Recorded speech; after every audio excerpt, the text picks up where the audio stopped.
Anava, voilà, il préfère ne pas faire honte, se montrer lui-même descendre comme ça avec une boucha Atsuma plutôt que de Il faire. y a pas un écueil sur ce plan parce que la remarque qu'a fait le rave de la ville, si lui dit tu as raison, alors que ce n'était pas le cas, toute l'assemblée va suivre ce que dit le rave de la ville. Donc sur une erreur, entre guillemets. Il a posé une question, il n'a pas de.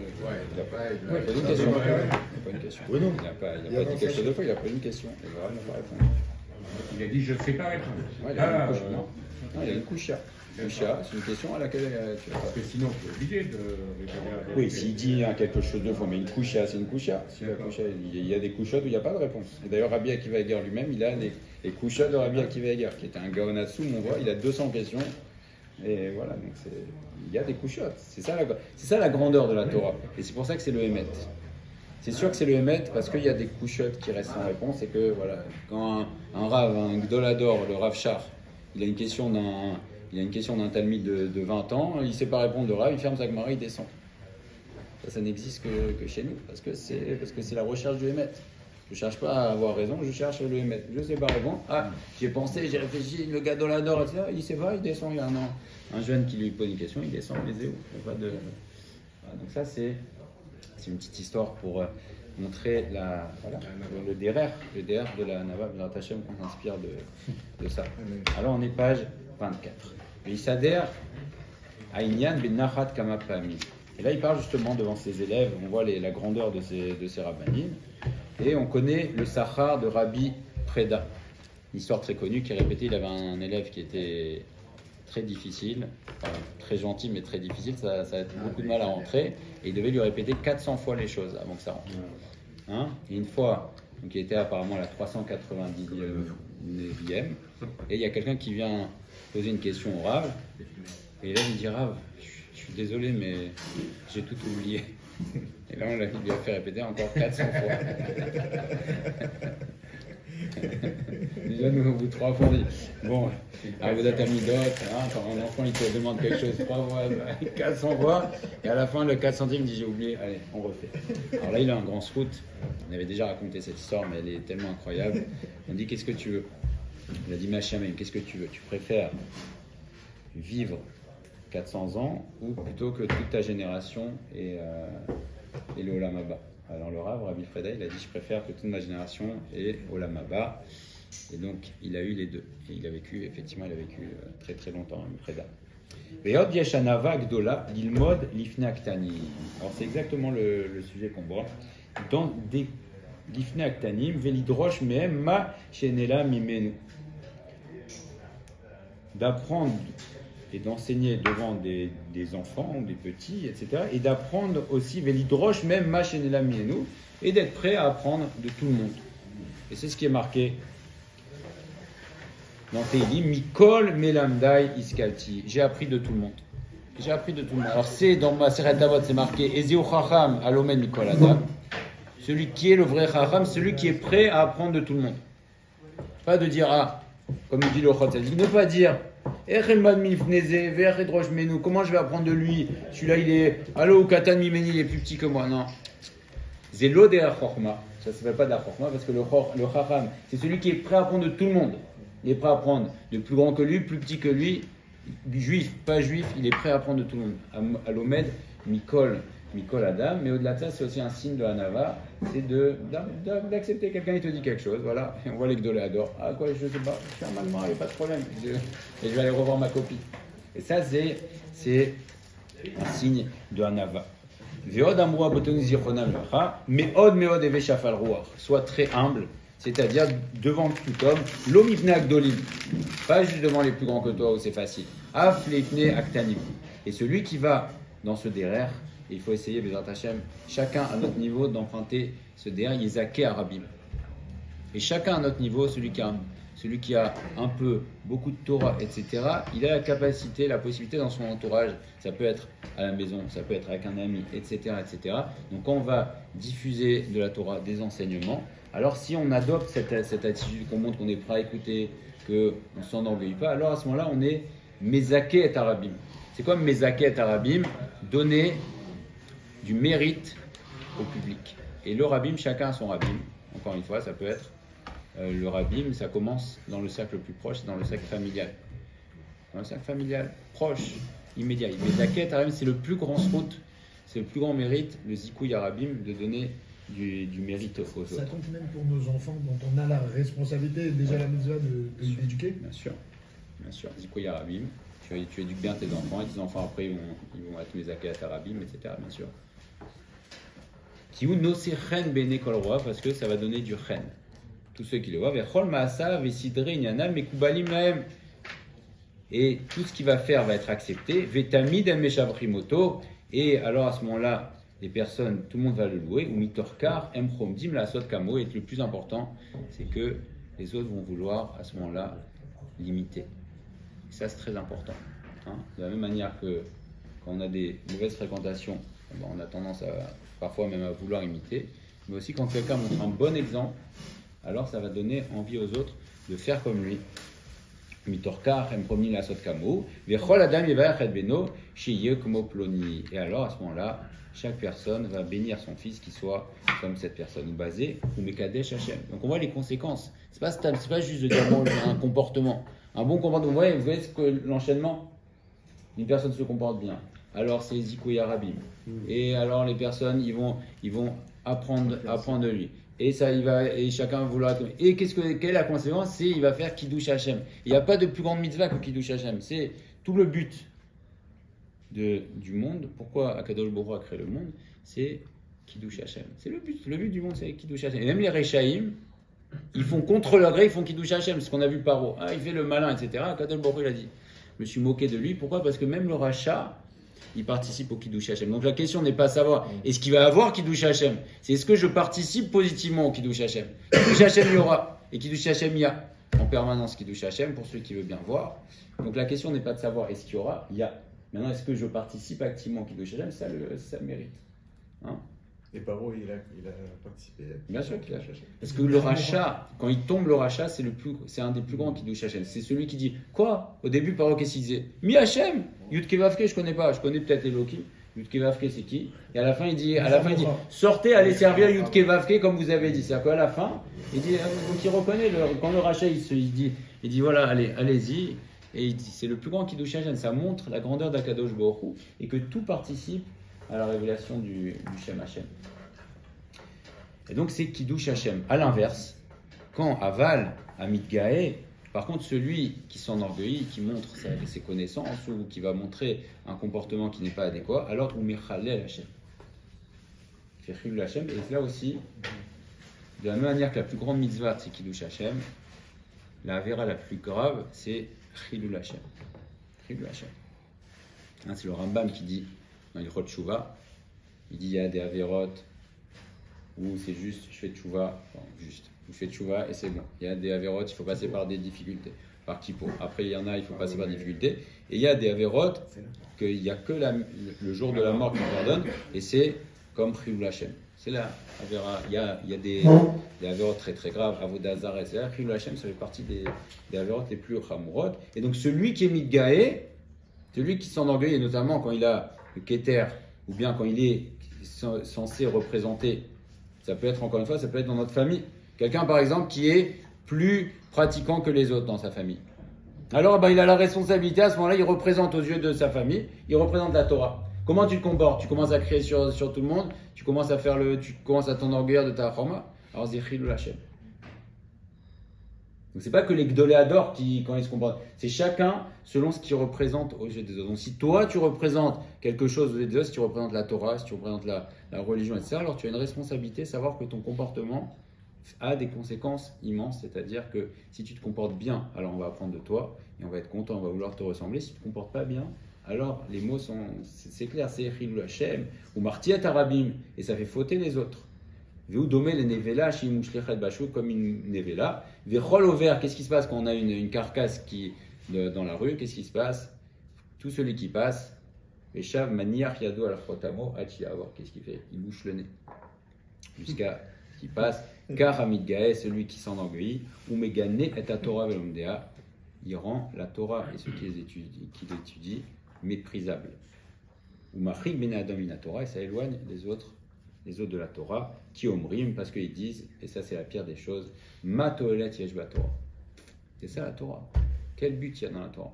Achare, asher lomde araim, puisque ceux qui l'étudient sont mauvais, ou mitorkar porshim hem mina Torah, et la conséquence, c'est que les gens s'éloignent, Chas Shalom, de la Torah. Donc on voit l'attitude à tel point c'est important. C'est pas la chokma qui compte. C'est pas la chokma. Tu peux avoir quelqu'un qui est immense en connaissance de Torah mais qui a un mauvais comportement, et ben il va faire Chilul Hashem. Alors que tu peux avoir quelqu'un qui est beaucoup plus petit et qui va bien se comporter, qui va faire Kiddush Hashem. Donc c'est pas lié. La Torah, Zélo, c'est pas lié au nombre de livres que tu connais. Hein? C'est pas ça. C'est Torah Traim. Torah Traim, c'est qu'est-ce que tu véhicules à travers ta Torah. Si tu véhicules la Gahava, et d'ailleurs on voit que s'il y a quelqu'un qui se comporte des Gahava, en général les gens peuvent être impressionnés. Mais en général, les gens vont le fuir parce que c'est quelque chose qui. Et surtout, se rappeler que ça fait. Chas Shalom, ça peut être Chilul Hashem parce que ça éloigne les gens de la Torah. Alors maintenant, on va essayer de voir, à Anava, nous dit le Ochot Tzadikim, comment on peut reconnaître la Anava chez quelqu'un. Hein? 6 critères. Alors pareil, c'est pas, on l'a dit, on le répète, c'est pas pour voir comment il se comporte. Ah lui, celui-là c'est un gars Aftan, lui il a un des trucs, et je fais une note. Non, en gros c'est comment je peux me reconnaître. Moi, est-ce que ça peut aller? Est-ce qu'il y a progressé? Est-ce que ça quoi? Mais j'ai pas du tout quoi. Mais il faut absolument que je m'y attelle. Il y a un problème. Hein? Allez. Alors 6 choses. Arishon bechozek kaaso shel adam. La force de la colère de l'homme. Première chose. Et on voit que toujours, la colère, le kaas, c'est en numéro 1 de la Gahava ou de la Na. Toujours, tu vas le retrouver. Hein, c'est le révélateur numéro 1. Tu veux savoir qui tu es, vois ton kaas. Alors ça peut aussi parfois, vis-à-vis d'autres personnes, on te dit aussi qu'il faut absolument faire attention, s'éloigner aussi entre guillemets, des mauvaises fréquentations. Et c'est rapporté aussi, faire attention. Si tu vois quelqu'un qui s'énerve sans arrêt, sauve-toi de lui. Ne deviens pas ami avec lui. Parce que la colère est contagieuse. Hein, c'est comme le coronavirus. Comme le Omicron, c'est très contagieux. Donc il faut s'éloigner. Il ne faut pas se lier d'amitié avec quelqu'un qui s'énerve en permanence, etc. Parce que ça rend aussi coléreux. Et tu peux pas lui donner l'exemple du calme pour essayer de l'amender. Alors de loin. Il va influer. Tu montes de loin un exemple. Et toi, tu peux influer sur lui par le calme. Mais lui aussi sur toi. Le problème, c'est qu'on n'est jamais sûr. C'est même pas qu'on n'est jamais sûr, c'est que même si on est mashpia, on est toujours influencé. C'est comme ça. Même si on influence, on est toujours influencé. C'est ce qu'on disait, le Rav Friedman disait que Moshe Rabbeinu ne voulait pas aller chez Paro parce que Paro était tellement tamé que Moshe Rabbeinu, même dans sa Gdusha, il avait peur de rentrer chez Paro parce que de peur d'être influencé. Et c'est pour ça que le Kadosh Baruch Hu lui dit viens, je suis déjà là-bas, ne t'inquiète pas. Je vais te protéger de la Touma de Paro. Mais Moshe Rabbeinu avait peur de rentrer chez Paro, de peur d'être touché. Donc quand on voit des mauvaises fréquentations, Vous le connaissez avant, hein? Comment? Vous le connaissez déjà avant. Alors oui, mais il explique, Rav Friedman explique que les 7 premières plaies c'était Keneged, les 7 sphirotes inférieures. Les 7 sphirotes. Là, il voulait toucher les 3 dernières, c'est les 3 sphirotes supérieures, c'est le roche. Et donc là, c'était le plus dangereux. Et donc Moshe Rabbeinu avait peur parce qu'il savait que là, il allait s'attaquer au roche, les 3 sphirotes supérieures de la Touma. Et donc il avait peur de rentrer. Moi, Akadosh Baruch Hu, il dit viens, beau, je suis déjà là-bas, ne t'inquiète pas, il t'arrivera rien. Et on voit qu'il faut s'éloigner quand on voit quelqu'un qui a une mauvaise influence. Alors bien sûr, c'est toujours on revient au même les enfants, mais nous-mêmes aussi, il faut savoir choisir ses influences. Très important. Choisir ses influences, ses fréquentations. Une question. Le fait d'être, quand on dit se mettre en colère, c'est la gaffe. Quelqu'un qui est colérique, c'est quelqu'un qui est tout le temps en colère. Mais ça, on n'est pas des machines, ça arrive de nous mettre en colère. Malgré tout. C'est pas tout ça qu'on est colérique. Alors il y a des niveaux. Il y a le colérique, c'est le plus grave. Après, toujours, quand on se met en colère, même si on se met en colère de temps en temps, on va chercher, on verra toujours que c'est notre amour-propre qui a été touché. Même si on se met en colère, je sais pas moi, notre femme, notre enfant, etc., on verra que cette colère-là, quand on est en colère, c'est-à-dire qu'on estime qu'on ne nous écoute pas suffisamment. Mais Ah, mais quoi, tu dois obliger. Alors c'est vrai, peut-être que tu représentes l'autorité, néanmoins tu ne dois pas être touché par le fait dans ton amour-propre. Tu peux des fois exiger des choses, mais si toi tu ressens que tu es touché, alors à ce moment-là, c'est toujours une expression de la gava. Et c'est pour ça qu'il nous dit, on le reconnaît, ou on se reconnaît dans la force du casse, d'accord? Alors effectivement, on va voir après, il est la Zaken, il s'énervait jamais, il avait même pas une once, et il y a une histoire de Rabbi Israël Salanter qui est rapportée, qui est extraordinaire. On voit que Rabbi Israël Salanter, une fois, il était dans tous ses états. Il dit, qu'est-ce qui se passe, Rabbi? Oh là là, on est venu m'apprendre que dans le Beth Midrash de la ville, il y allait avoir des changements qui me plaisent pas. Et il dit, et alors, Rav, il dit quoi, vous êtes mis en colère? Il dit, non, Chas v'Shalom, je ne me suis pas mis en colère, mais j'ai senti que ça m'énervait, j'ai senti en moi que j'ai senti, et je sais que celui qui se met en colère, c'est comme un Oved Avodazara, alors voilà, j'ai senti. Donc c'est leur niveau. Mais en tout cas, savoir que toujours, c'est le kaas, c'est toujours l'expression de la gave. Là, quand on dit Veyeshlo, l'inakem mimeno, ça veut dire qu'on ne parle pas d'un saut d'humeur qui s'est énervé, on parle que quelqu'un qui ça redescend pas, quoi. Il s'énerve, et encore il a la vengeance dans la tête. Alors de quoi? Là, il donne un exemple. Comme par exemple, si quelqu'un l'a humilié, Bedvarim ou Bemaase, Veyeshlo l'inakem mimeno, ça veut dire qu'il a la possibilité de se venger. Il a la possibilité de se venger de lui, ou Moshel Beocho, il se calme. C'est-à-dire qu'il a la possibilité, soit de l'humilier en retour, soit de lui faire un sale coup, etc. Ou Mochello Bavo Aboré, il va lui pardonner. Pourquoi? Bavo Aboré. Les Shem Hashem, alors Baochou, Zesiman Anava, ça c'est un signe de Anava. Vélifamim Assour Limprol, il y a parfois quelques cas où c'est Assour de pardonner, comme par exemple des Talmidei Chachamim qui sont humiliés en public, non pas parce que c'est leur kavod, mais ça peut être kavod à Torah, mais bon, Bédéar Klal, il n'y a pas de. Voilà, savoir que c'est un signe de Anava, et même si on s'est énervé, ça arrive qui ne s'énerve pas.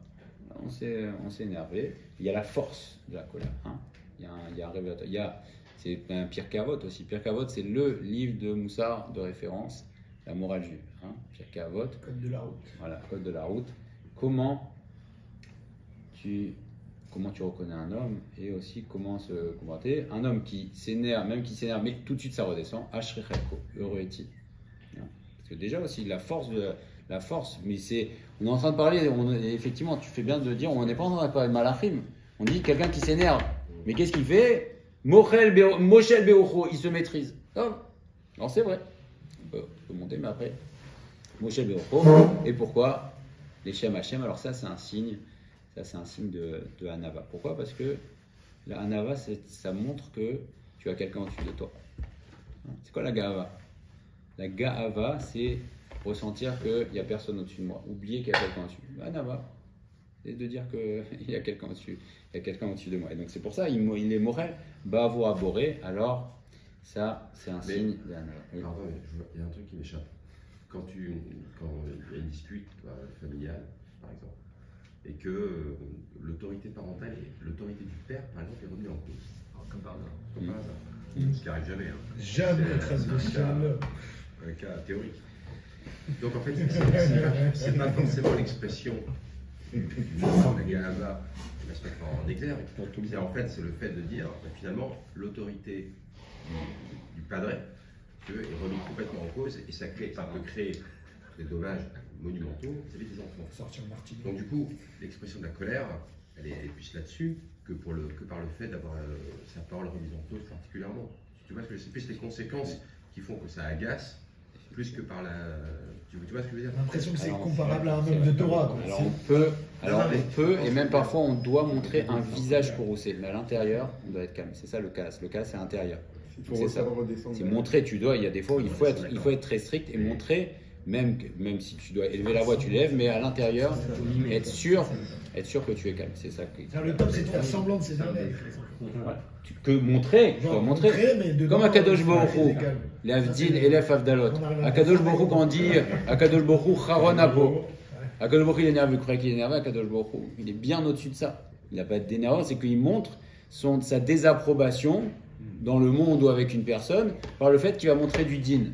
Mais Akadosh Baruch Hu, il est bien au-dessus de ça. Alors, même si, bien sûr, qu'on n'est pas Akadosh Baruch Hu, mais c'est l'exemple de dire que c'est pas parce que tu vas montrer ta désapprobation ou même que tu vas être très strict que pour autant, toi, à l'intérieur, tu es énervé. Il faut surtout pas être énervé. Et d'ailleurs, le message va bien passer quand tu vas montrer que tu désapprouves, mais pas que tu es en train de vider, de déverser tes sentiments. Parce que c'est comme ça, et là, ça passe très bien. Si on sent que tu t'es énervé, alors ça passe pas, parce qu'on dit, ouais, mais papa, il est en train de me hurler dessus, il est énervé. Non. Mais si tu es bien, tu dis que c'est inadmissible et que c'est très clair, et que effectivement, l'autorité est remise en cause, et que c'est pas, et que ça passe parce que c'est comme ça que ça donne, mais pas parce que tu es énervé, alors ça passe. C'est le cas, on parle de ce qui se passe à l'intérieur.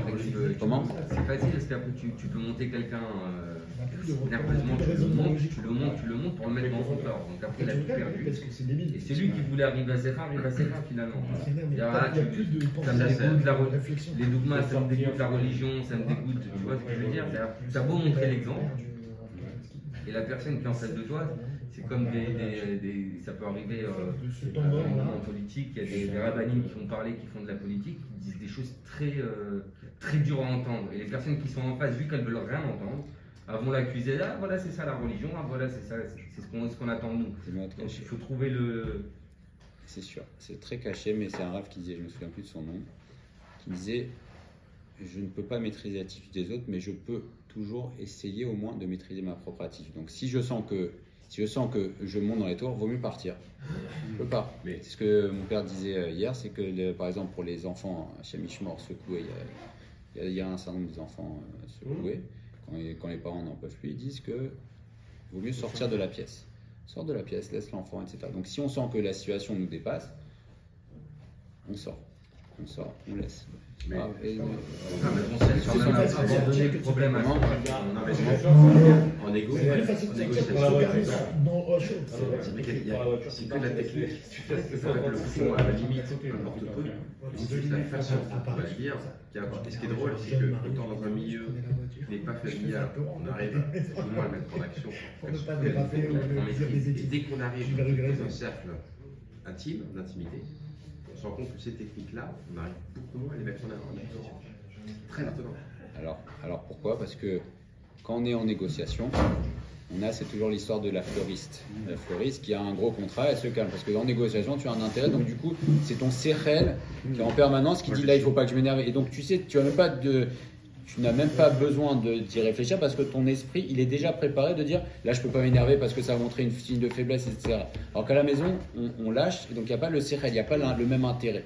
Mais si notre intérêt suprême, c'est de dire, si on comprend et que ça devient sirli dans notre esprit, que la colère, c'est une des choses les plus graves et que c'est Oved Avodazara Mamash et que c'est une réalité, alors à ce moment-là, ton esprit va être beaucoup moins enclin à te mettre en colère. Et donc, c'est des mécanismes. Mais je suis pas fou, je vais pas me retrouver comme un Oved Avodazara pour m'énerver. Alors à ce moment-là, bon, c'est très difficile. Alors tu sors, mais c'est toujours l'intérêt. La différence entre mimer, pour la personne qui reçoit, entre mimer un énervement et être énervé profondément. La personne elle ressent. Elle sait tu dis, quand tu es très strict, très très ferme et qu'elle sent que tu es calme, alors à ce moment-là, la personne elle le sent. Si elle sent que tu es surexcité, etc., elle va dire, bon, il s'énerve comme moi, il est comme moi. Mais quand elle sent que ça vient de son père et qu'il lui dit des choses clairement, pas parce qu'il est énervé, mais parce que c'est comme ça, alors ça passe. Si elle sent, elle dit, oh, mon papa il s'est énervé, de toute façon à chaque fois il s'énerve sur moi. Le risque en plus quand tu es en colère à l'intérieur de dire des choses que tu penses pas. Oui, ça c'est encore. Voilà, ça c'est encore. Voilà. Le risque est grand. Ça dépend, ça pense. Mais c'est des grands principes. Le message ne passe pas quand on est énervé. Il y a une autre chose qu'on abordait là, c'était le principe de vengeance. Quand il y a des moments où c'est vrai que ça titille, hein, quand même, avant tout, quand on va être humilié. On a été humilié en public, il y a des mots schémas sur nous, ou n'importe quoi, ou des choses qui sont racontées, qui sont fausses, ou qui sont racontées à son avantage plutôt qu'à un autre. C'est difficile quand même de ne pas monter dans les tours, quand même, malgré tout. Ou de voir rétablir certaines vérités sans aller à l'affrontement. C'est sûr. Alors, il va l'aborder, donc je ne crois pas qu'on le verra cette semaine, mais la semaine, il en parle dans les 6. T'entends quelqu'un sortir un mot de Sichemra, c'est une des caractéristiques de la vengeance, etc. Comment réagir quand quelqu'un va soit révéler quelque chose qui est vrai à notre égard, chercher ou non à réparer, ou bien si quelqu'un fait même du lachon hara, etc. On va juste, même si on ne va pas le faire entièrement cette fois-ci, on va raconter une petite histoire, par exemple d'un Rav, il y a quelqu'un qui avait fait du Lachon Hara sur lui. Et quand il a su ça, le Rav, qu'est-ce qu'il a fait? Il lui a envoyé un cadeau. Non, un cadeau. Il a dit comme ça: Attache alarta lidoron misruyotecha. Tu m'as envoyé un cadeau de tes mérites. Alors moi aussi, je t'envoie un cadeau. Pourquoi? Parce que Yom Hadin, quand on monte après 120 ans, eh bien, qu'est-ce qui se passe? On va montrer des mitzvot à beaucoup de personnes qu'ils n'ont pas fait. C'est On les dit, de celui qui Quoi J'ai pas fait ça. On dit oui, ne t'inquiète pas. Ça, on va lui répondre que ça, c'est les mitzvot de ceux qui ont raconté sur toi du Lachon Hara. Et donc on a passé leurs mitzvot sur toi. Et d'un autre côté aussi, et c'est marqué aussi les personnes qui disent du Lachon Hara, etc., on va leur donner des avérotes. Il dit mais là, vous avez dû vous tromper de compte. Non, j'ai jamais fait ça. On dit si, regarde, quand tu as dit du Lachon Hara, en fait, on a pris les avérotes de celui à qui tu as dit Lachon Hara, et on les a mis sur ton. Et donc qu'est-ce qu'il a fait? Il a envoyé un cadeau. Todarabah. Merci, tu m'as envoyé. Donc il n'y avait vraiment pas Il y a de. des règles de Shira. Voilà. Non, Et puis les règles de Lachon Hara. Et aussi savoir quels sont les tenants et les aboutissants de toutes choses. Savoir qu'il y a des très grands enjeux. Il y a des très grands enjeux sur les minotes, notre comportement, à tous les niveaux. Il y a des enjeux immédiats sur notre comportement, sur nous-mêmes, sur ceux avec qui on communique, mais également, il y a des enjeux, on voit, c'est des enjeux Admer Avesrim, même au-delà. Donc, quand on va se retenir, ça peut faire un Kiddush Hashem, à l'inverse, ça peut faire Chilul Hashem quand on ne se retient pas, ça peut être, voilà, quelqu'un qui écoute du Lachon Hara et qui ne répond pas, ça peut être au contraire, ça peut lui donner des strouillottes, etc. Donc, c'est, voilà. Et donc, on a vu aujourd'hui, le premier, c'est Kaaso Shel Adam, Moshel Berucho, Mochel Lo Bar, et savoir pardonner aussi, Siman Anava, donc voilà, travailler et aussi s'évaluer, quelle est la force, même si ça peut arriver qu'on se mette en colère, quelle est la force, et savoir aussi pardonner aussi les Shem Hashem, et ça c'est un grand Siman de Anava.